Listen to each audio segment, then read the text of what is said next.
Good evening and welcome to another edition of Sports. We start with boxing. Cayman's top professional, Charles Whittaker, is bothered by his inactivity in the ring this year. Well, Whittaker has fought only once in 2009, beating Chris Alag in the Philippines back in July. But he wants to see more action in the coming months. First up is a possible clash in California next month.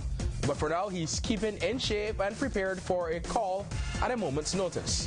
And with a deal with promoter Dan Goosen recently, Whittaker hopes for a title shot in the near future. Absolutely disappointing, you know, that whole, it all started off with that whole fiasco with running for the title when that fight went that close to being made and then, you know, got dumped. You know, it really took a knock, but I keep going because I can, because God blessed me with the skills and because I know that God has already made a way. And the only person who can stop that, close that path, is me by giving up, and something I'll never do. We'll see the entire interview with Charles on this month's edition of Let's Talk Sports, to be aired Thursday, October 22nd at 6:30 p.m. Moving over to some football, Bonaca boys totally outplayed Burger King to win the WestTel five-a-side Division I title last night. Bonaca in the blue win 5-2 in a highly charged final at the King Sports Center. They were boosted by the return of Calvin Jefford Escobar. There he is. The national striker is currently based in Jamaica and returned just to help Bonaca in the final. Richard Grant and Carlos Powry both hit double strikes for the winners, while Rene Carter got the 2 goals for Burger King. Well, the Division II final is on tomorrow night between Paramount All-Stars and HSBC.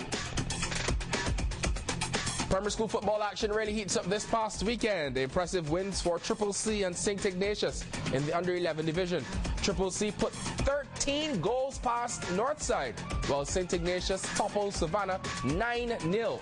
St. Ignatius under 19 beat Savannah 5-0, while Prospect Primary were also big winners in the under 9s, beating Grace Academy 7-0.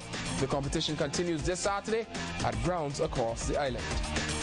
Pakistan cricket captain Yunus Khan has tendered his resignation despite being cleared of match-fixing charges. Well, Khan was accused by Pakistani sports officials of fixing matches at the recently concluded ICC Champions Trophy in South Africa.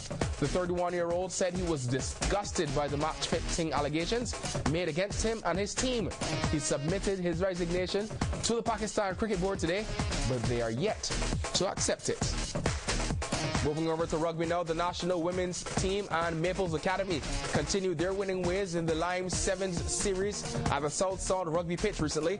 Preparing for the Nawira Caribbean Championships, the ladies won 1-1 and drew 2 of their matches against the Eagle Rays. The Maples Academy picked up wins against BBC Buccaneers and Wolfhounds. They too are headed for Mexico City, and technical director Richard Adams was pleased with their performances last Saturday. He heads off to Argentina this week.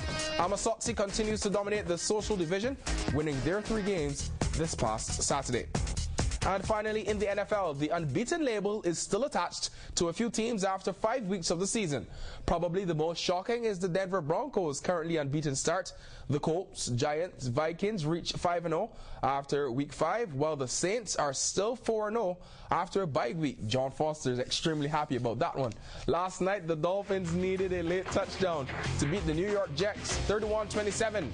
Running back Ronnie Brown and his compatriot Ricky Williams come through with big plays for the Dolphins for their 2nd win this season. In this week's Pro Football Mania, Eskimos was the winner, going 13-1. Week 5, continue to join the Pro Football Mania craze by logging on to cayman27.com.ky. Follow the link and sign up.